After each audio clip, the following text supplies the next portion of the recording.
আসসালামু আলাইকুম শিক্ষার্থীরা, আজকের ক্লাসে তোমাদেরকে স্বাগত জানাচ্ছি। আমি মনোয়ার হোসেন চৌধুরী, সহকারী শিক্ষক হিসাব বিজ্ঞান, মহানগর আইডিয়াল স্কুল অ্যান্ড কলেজ। আজকে আমরা নবম দশম শ্রেণীর শিক্ষার্থীদের পাঠ্য বইয়ের ফিনান্স ও ব্যাংকিং এর পঞ্চম অধ্যায় নিয়ে আলোচনা করব। আজকের পাঠ সম্পর্কে তোমাদের পূর্বের অভিজ্ঞতা যাচাইয়ের জন্য আমি তোমাদেরকে একটি ছবি দেখাচ্ছি। তোমরা ছবিটি মনোযোগ সহকারে লক্ষ্য করো। ছবিটিতে তোমরা দেখতে পাচ্ছ ইউর কোম্পানি, অর্থাৎ তোমার একটা ব্যবসা প্রতিষ্ঠান, যেখানে তুমি তোমার হচ্ছে ডেবিট ক্যাপিটাল এবং এখানে আছে ইকুইটি ক্যাপিটাল, অর্থাৎ তোমার উভয়টা দিয়ে তুমি ফান্ড করছো। তুমি কোনো ব্যবসা প্রতিষ্ঠান পরিচালনা করতে যাচ্ছ। তোমরা কি এর থেকে কিছু বুঝতে পারছো? আচ্ছা, তোমাদের বোঝার সুবিধার্থে আমি আরো কিছু কথা তোমাদের সামনে উপস্থাপন করি। মনে করো তুমি কোনো ব্যবসা প্রতিষ্ঠান পরিচালনা করতে যাচ্ছ। সেক্ষেত্রে তুমি লক্ষ্য করলে তোমার যে মূলধন আছে তা দিয়ে তুমি সঠিকভাবে তোমার পরিকল্পনা অনুযায়ী ব্যবসা প্রতিষ্ঠান পরিচালনা করতে পারবে না। এক্ষেত্রে তুমি কি করতে পারো? তুমি তোমার বাবার কাছ থেকে অর্থ নিতে পারো, অথবা তোমার কোনো নিকট আত্মীয়র কাছ থেকে অর্থ নিয়ে ফান্ড করতে পারো, মূলধনের যোগান দিতে পারো। এক্ষেত্রে তুমি চিন্তা করে থাকবে যে আমি যে মূলধন যোগান দিচ্ছি, এতে আমি আমার এই মূলধনটুকু ব্যবসা পরিচালনা করতে গিয়ে উঠাতে পারবো কিনা, আমার নগদ প্রবাহ আমি ফিরে পাবো কিনা। অর্থাৎ তুমি আজকে বসে আগামী দিনের ব্যবসায়িক কর্মকাণ্ডের মূলধন যোগান যেরকম দিচ্ছ, ওরকম আশানুরূপ বিক্রয় কিরকম তা নিয়েও চিন্তা ভাবনা করতেছো। তাহলে এই ধরনের কর্মকাণ্ডকে আমরা কি বলবো? পরিকল্পনা বলবো। এই পরিকল্পনাকে আমরা যখন মূলধন যোগান দেব, মূলধন যোগান দিতে গিয়ে আমরা যখন ব্যবসায়িক কর্মকাণ্ডে মুনাফা অর্জনের চেষ্টা করব, তখন আমরা এটাকে বলবো মূলধনী আয় ব্যয় প্রকলন বা ক্যাপিটাল বাজেটিং। তাহলে আজকের পাঠ হচ্ছে আমাদের মূলধন বাজেটিং, অর্থাৎ পঞ্চম অধ্যায় মূলধনী আয় ব্যয় প্রাক্কলন ক্যাপিটাল বাজেটিং। আজকের এই পাঠ থেকে তোমরা যা শিখবে, তোমাদের শিক্ষণ হচ্ছে মূলধন বাজেটিং এর ধারণা ব্যাখ্যা করতে পারবে, অর্থাৎ মূলধন বাজেটিং কি তোমরা তা উল্লেখ করতে পারবে, বর্ণনা করতে পারবে। তারপর হচ্ছে মূলধন বাজেটিং এর গুরুত্ব বিশ্লেষণ করতে পারবে, যে কেন মূলধন বাজেটিং আমাদের প্রয়োজন, কেন আমরা মূলধন বাজেটিং শিখবো, এটা কি কি কাজে লাগে।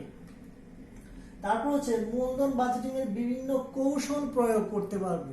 বাস্তব ক্ষেত্রে আমরা যখন কোনো ব্যবসা প্রতিষ্ঠান পরিচালনা করব, সেক্ষেত্রে আমরা কৌশল প্রয়োগ করতে পারি, আমাদের কোন ধরনের প্রকল্পে বিনিয়োগ করা উচিত, তা আমরা এই অধ্যায় থেকে শিখব।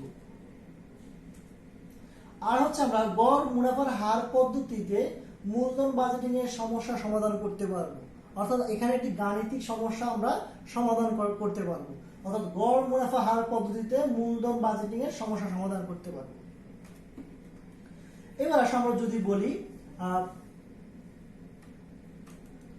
যে কোনো ব্যবসা প্রতিষ্ঠান সাফল্যের সাথে টিকে থাকার জন্য, এই সাফল্যের সাথে টিকে থাকা নির্ভর করে হচ্ছে দীর্ঘমেয়াদী বিনিয়োগ সিদ্ধান্তের উপরে।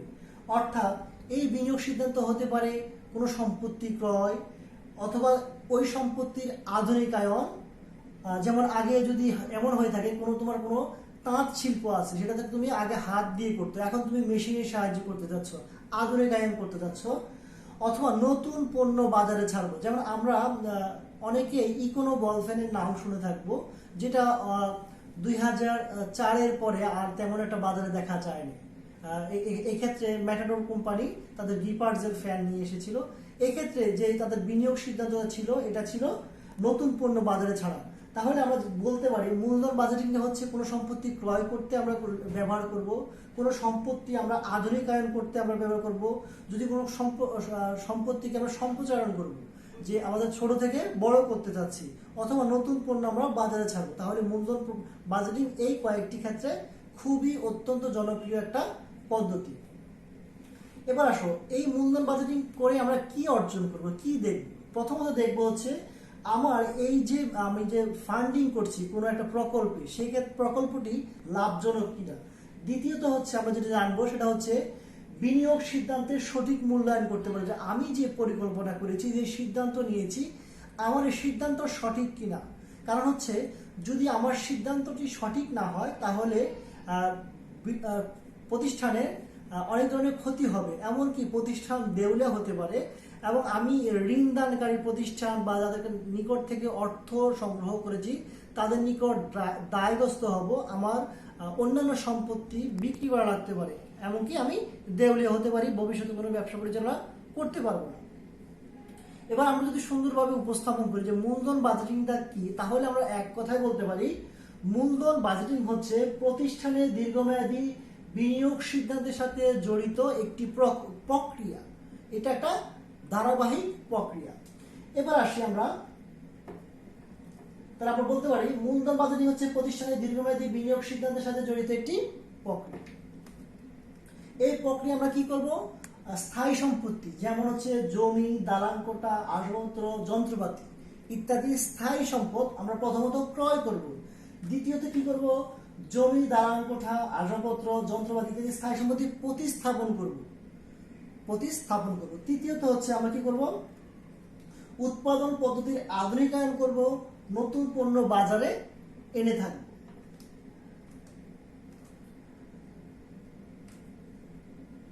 এবার মূলধন বাজেটিং হচ্ছে, আমরা আগে জেনেছি মূলধন বাজেটিং হচ্ছে প্রতিষ্ঠানের দীর্ঘমেয়াদী বিনিয়োগ সিদ্ধান্তের সাথে একটি প্রক্রিয়া। এই প্রক্রিয়ায় প্রতিষ্ঠানের স্থায়ী সম্পত্তি যেমন জমি, দালান কোঠা, যন্ত্রপাতি, আসবাবপত্র ইত্যাদি ক্রয় থেকে শুরু করে এসব সম্পত্তি প্রতিস্থাপন, ব্যবসা সম্প্রসারণ, নতুন মেশিন স্থাপন, আমরা যদি উদাহরণ দিই, উৎপাদন পদ্ধতি আধুনিকায়ন এবং অন্যান্য দীর্ঘমেয়াদী বিনিয়োগ সিদ্ধান্তে আয় ব্যয় প্রাক্কলন করে সম্ভাব্য লাভজনক বিশ্লেষণ করে তদনুযায়ী সিদ্ধান্ত গ্রহণ করা হয়। এখানে আমরা কি জানলাম, এই সংজ্ঞা থেকে জানতে পারলাম যে এটা হচ্ছে আয় ব্যয় প্রাক্কলন করে, এটা বাজেট করে থাকি। তারপর সঠিকভাবে আমরা যদি বুঝতে চাই সেটা হচ্ছে আমরা এটাকে এখান থেকে বাজেট প্রণয়ন করব। দ্বিতীয়ত হচ্ছে কি, আমরা কি করব, সম্ভাব্য লাভজনকতা বিশ্লেষণ করতে পারবো যে এখানে কতটুকু লাভ হবে বা লাভের সম্ভাব্যতা কিরকম, সেটা আমরা এই মূলধন বাজেটিং থেকে জানতে পারবো। তৃতীয়ত হচ্ছে আমরা সিদ্ধান্ত গ্রহণ করে থাকবো যে আমার কোন প্রকল্পটি লাভজনক হচ্ছে, আমরা সেখানে বিনিয়োগ করে থাকবো।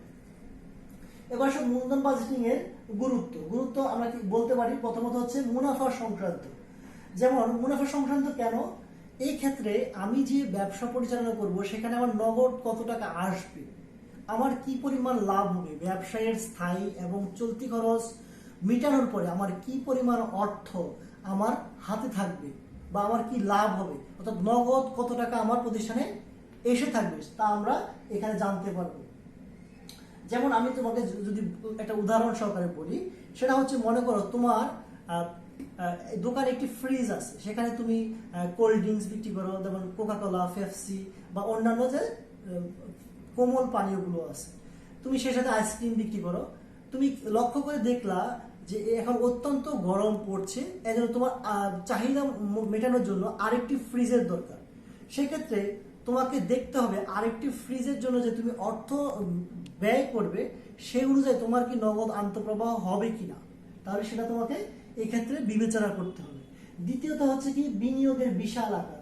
আমরা জানি যে যদি ফ্রিজের দিয়ে উদাহরণ দিই, আমি যদি সাপোজ মনে করো আমি কোনো পণ্য বিক্রয় করে 10% মুনাফা অর্জন করি সর্বোচ্চ, সেক্ষেত্রে আমি একটি ফ্রিজ যদি ক্রয় করে থাকি সেক্ষেত্রে আমার এই ক্ষেত্রে কতটুকু মুনাফা অর্জন হবে, সেই তুলনায় আমার বিনিয়োগের আকার কিন্তু অনেক বিশাল।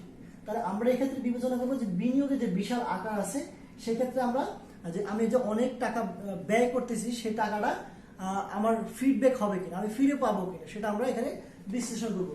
তারপর হচ্ছে ঝুঁকির ভিত্তি।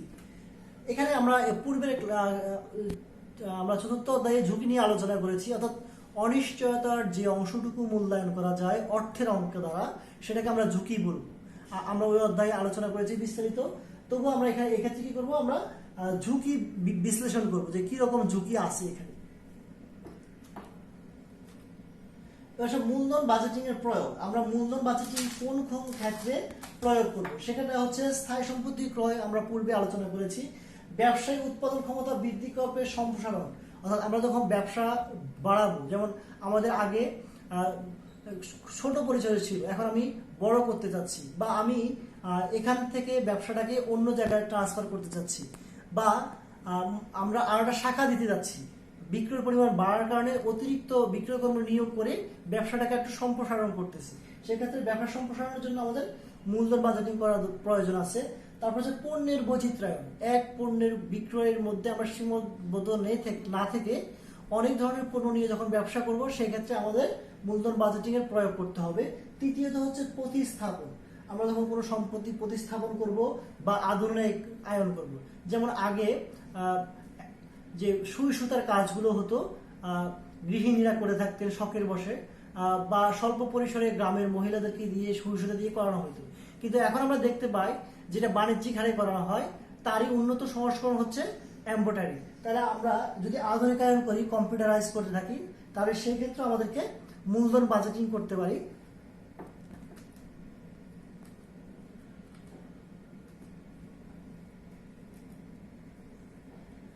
আশা করি তোমরা এতটুকু বুঝতে পেরেছো। এবার আসলে আমরা কিছু জিনিস আলোচনা করবো। আয় বলতে হচ্ছে বিক্রয় থেকে অর্জিত অর্থকে বোঝাবে, তাহলে আয় বলতে বিক্রয় হতে অর্জিত অর্থকে বোঝায়।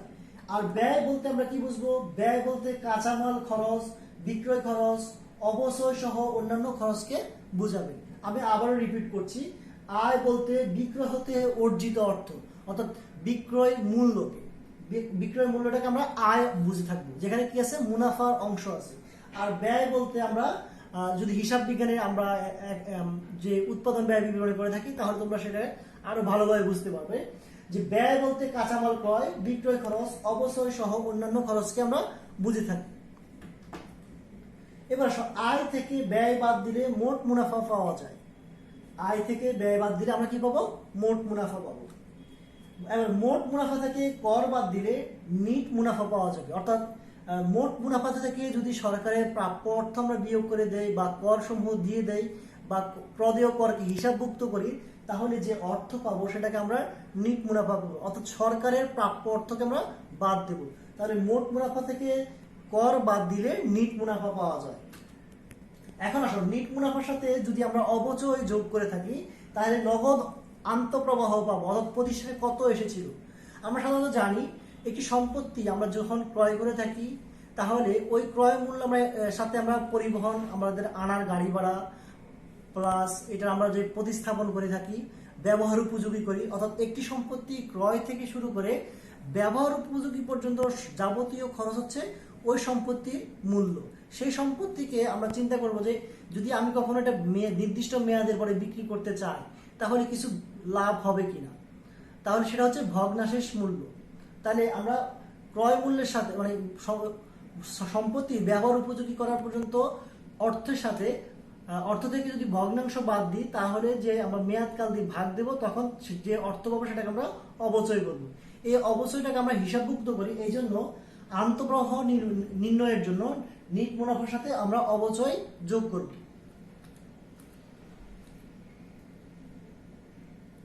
এবার আসো মূলধন বাজেটিং এর পদ্ধতি। মূলধন বাজেটিং এর 4টি পদ্ধতি আছে, তার মধ্যে নবম দশম শিক্ষার্থীদের জন্য 2টি পদ্ধতি নির্বাচন করা হয়েছে। প্রথমত হচ্ছে গড় মুনাফা হার পদ্ধতি। আজকের ক্লাসে আমি এটি নিয়ে আলোচনা করব। তাহলে গড় মুনাফার হার পদ্ধতি। 2 নম্বরে আছে ফে ব্যাক সময় পদ্ধতি। ফে ব্যাক সময় হচ্ছে তুমি একটা বিনিয়োগ প্রকল্পে বিনিয়োগ করলে সেখান থেকে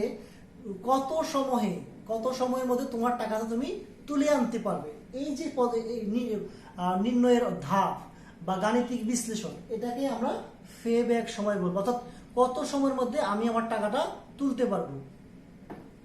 তৃতীয়ত হচ্ছে নিট বর্তমান মূল্য পদ্ধতি। তারপর 4 নম্বরে হচ্ছে আভ্যন্তরীণ মুনাফা হার পদ্ধতি। এই 2টি পদ্ধতি তোমাদের নবম দশম শ্রেণীর জন্য নয়, এই 2টি উপরের 1 এবং 2 নম্বরটি তোমাদের জন্য। এবার আসো আমরা যেটা জানবো নিট মুনাফা হার পদ্ধতি। এই পদ্ধতিতে কি? নিট মুনাফা হার পদ্ধতি হচ্ছে প্রত্যাশিত নগদ প্রবাহের পরিবর্তে প্রত্যাশিত নগদ প্রবাহকে বিবেচনা করা হয়। তাহলে এখানে কি হচ্ছে, আমরা জানি যে প্রত্যাশিত নগদ প্রবাহের পরিবর্তে প্রত্যাশিত মুনাফাকে বিবেচনা করবো। আমরা যে প্রবাহ সেটাকে বিবেচনা না করে কি করব, আমরা এখানে প্রত্যাশিত মুনাফাকে বিবেচনা করবো, প্রবাহকে নয়। প্রথম শর্ত হচ্ছে কি, এখানে এই পদ্ধতিতে আমরা কি করব, প্রত্যাশিত নগদ প্রবাহের পরিবর্তে প্রত্যাশিত মুনাফাকে বিবেচনা করব, যে আমার কত টাকা মুনাফা অর্জিত হলো। তারপর হচ্ছে প্রত্যাশিত বার্ষিক গড় নিট মুনাফাকে গড় বিনিয়োগ দিয়ে ভাগ করলে গড় মুনাফা পাওয়া যায়। এখানে একটা সূত্র আছে, গড় নিট মুনাফা ডিভাইডেড বাই গড় বিনিয়োগ ইনটু 100।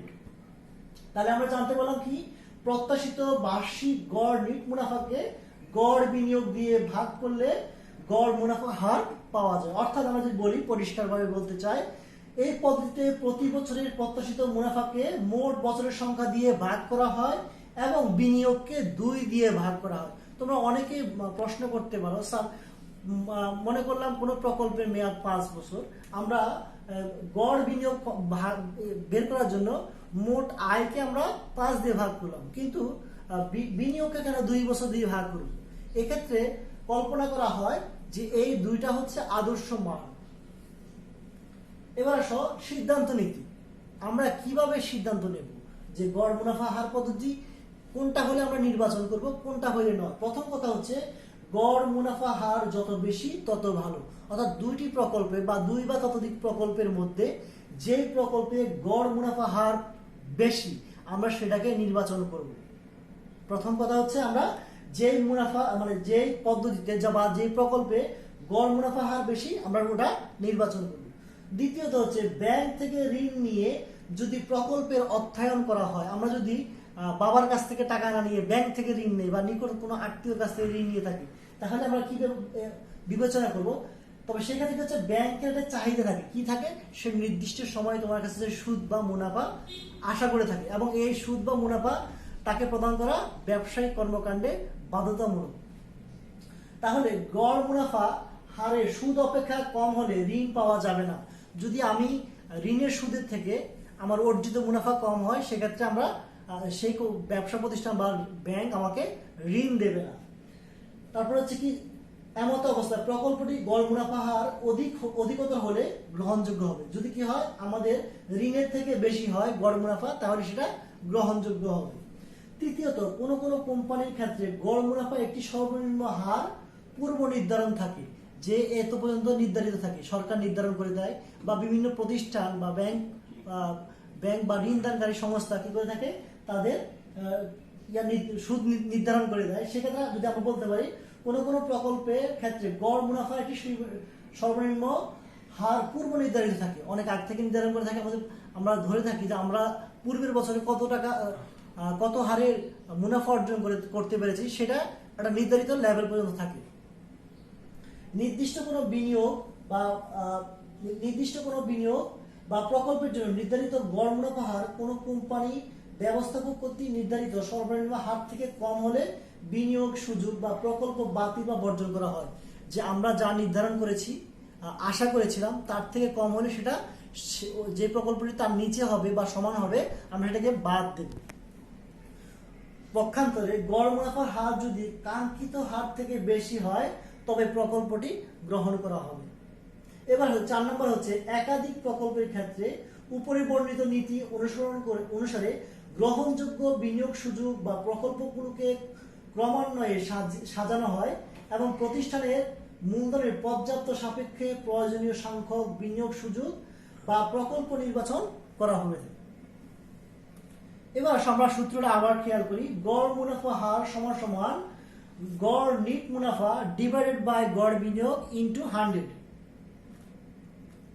এবার কিছু গুরুত্বপূর্ণ নোট। মোট মুনাফা সমান বিক্রয় বিয়োগ চলতি ব্যয় বিয়োগ স্থায়ী খরচ বিয়োগ অবচয়। অর্থাৎ বিক্রয় থেকে বাদ যাবে চলতি ব্যয়, স্থায়ী ব্যয় এবং অবচয়। তাহলে কি বের হবে? মোট মুনাফা বের হবে। এবার নিট মুনাফা কিভাবে বের করবো? মোট মুনাফা বিয়োগ কর। তাহলে মোট মুনাফা থেকে কর বাদ দিলে আমাদের নিট মুনাফা নির্ণয় হবে। আমরা যদি এক কথায় নিট মুনাফা বলতে চাই, তাহলে বলবো বিক্রয় বিয়োগ চলতি ব্যয় বিয়োগ স্থায়ী ব্যয় বিয়োগ অবচয় বিয়োগ কর। তাহলে আমাদের নিট মুনাফা বের হবে। এবার আসো, গড় নিট মুনাফা কি? নিট মুনাফাগুলো যোগ করব, যোগ করার পরে বছর দিয়ে যে ভাগ করব, সেটাকে আমরা গড় নিট মুনাফা বলবো। আমি আবার বলছি, যেমন গড় নিট মুনাফার সূত্র হচ্ছে মোট নিট মুনাফা প্রতি বছরের, সাপোজ 5 বছরের নিট মুনাফা যোগ করব আর 5 দিয়ে ভাগ দেবো, তাহলে আমাদের কি হবে? গড় নিট মুনাফা নির্ণয় হবে। আরেকটা জিনিস হচ্ছে গড় বিনিয়োগ। গড় বিনিয়োগ হচ্ছে কি বিনিয়োগ যোগ ভগ্নাংশের মূল্য ডিভাইডেড বাই 2।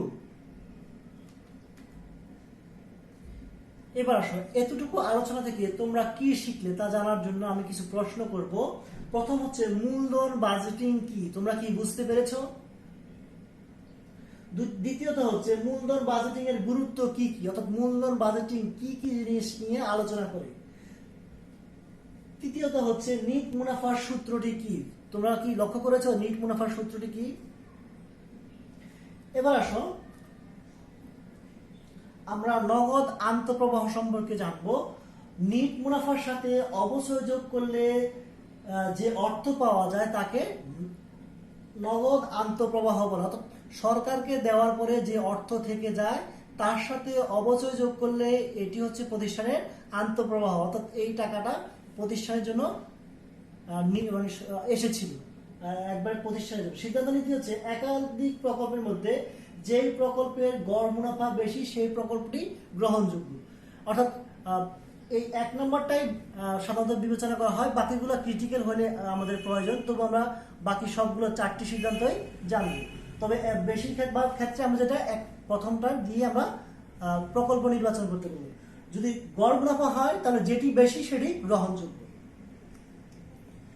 এবার আসো, তোমরা যারা যেহেতু স্কুল এখন চলছে না, তোমরা বাসায় আসো, তাহলে বাসায় তোমরা নিজেরা এই কাজটি করবে। আমি পড়ে শোনাচ্ছি, তোমরা লক্ষ্য করো। ব্যবসায়ী সুমন সাহেব নতুন ডিজাইনের জুতা উৎপাদনের লক্ষ্যে 4 বছরের জন্য 10 লক্ষ টাকা বিনিয়োগের কথা ভাবছেন, যা হতে বিক্রয় হতে পারে যথাক্রমে 2 লক্ষ, 5 লক্ষ, 3 লক্ষ এবং 7 লক্ষ টাকা। অর্থাৎ প্রথম বছরে 2 লক্ষ, দ্বিতীয় বছরে 5 লক্ষ, তৃতীয় বছরে হচ্ছে 3 লক্ষ টাকা এবং চতুর্থ বছরে 7 লক্ষ টাকা। এখন আসো, এই ক্ষেত্রে এই ব্যবসা প্রতিষ্ঠানে কি আছে, যার চলতি খরচ বিক্রয়ের উপরে 20% এবং স্থায়ী খরচ 2 লক্ষ টাকা করে, অর্থাৎ প্রতি বছর 2 লক্ষ টাকা করে।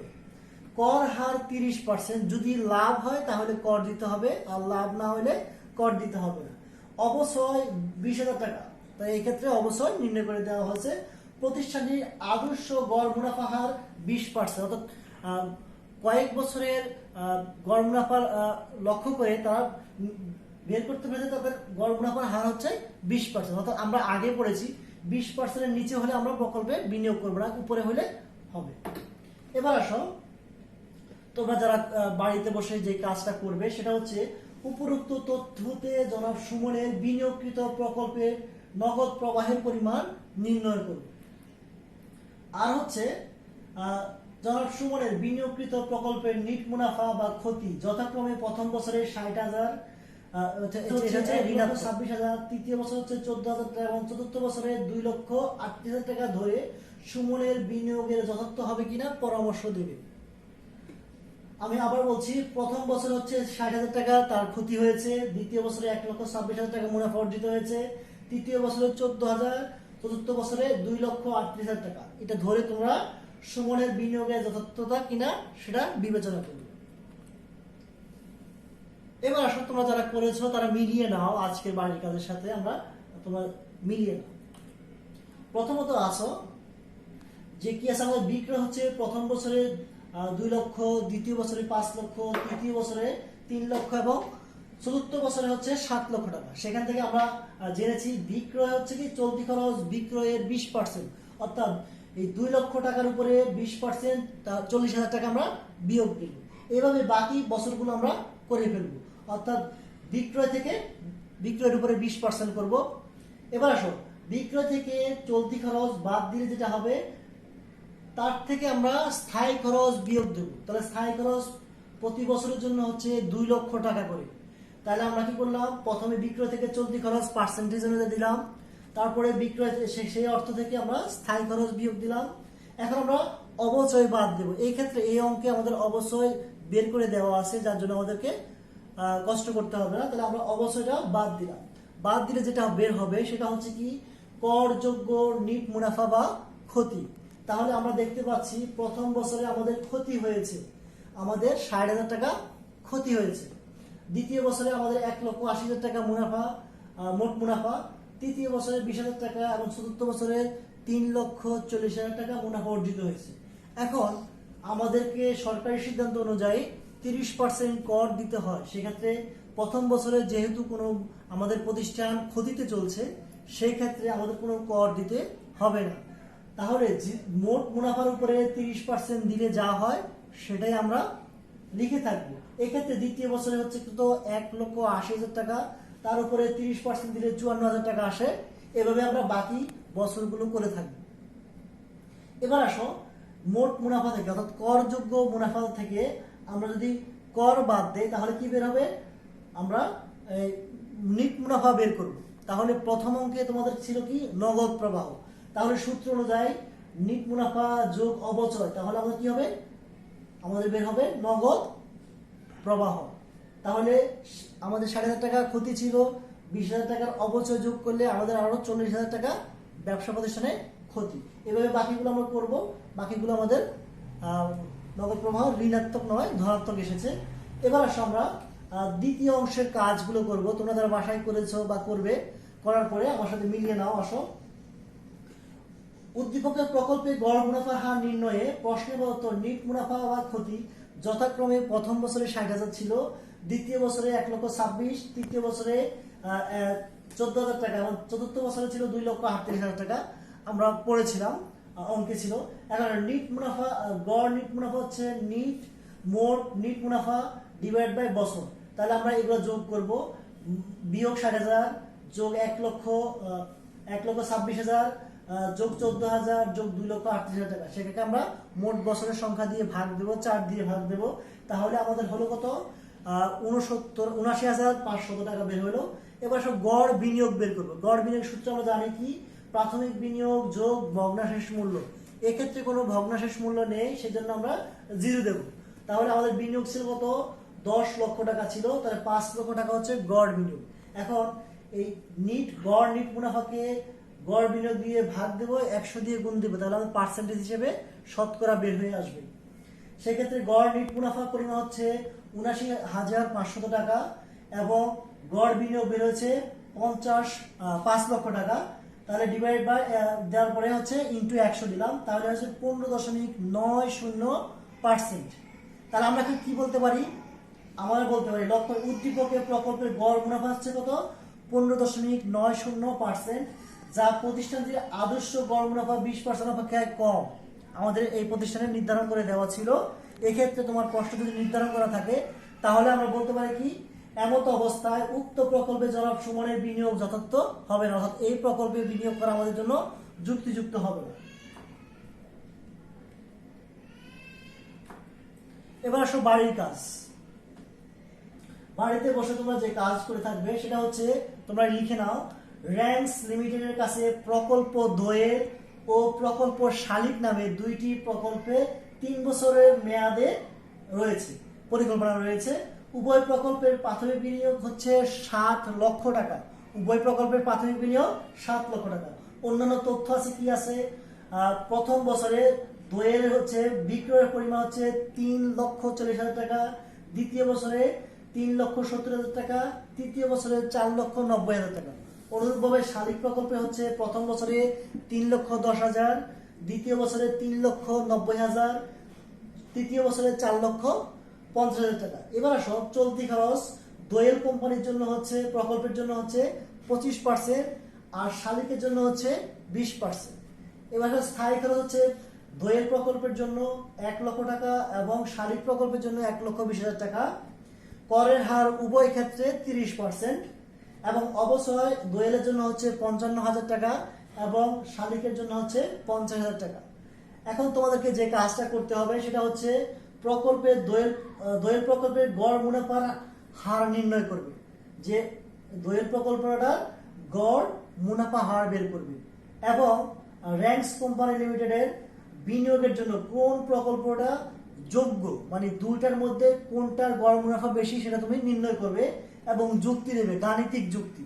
তাহলে এটি হচ্ছে তোমাদের বাড়ির কাজ, তোমরা ভালো করে দেখে নাও। সকলের সুস্বাস্থ্য কামনায় আল্লাহ হাফেজ। আসসালামু আলাইকুম।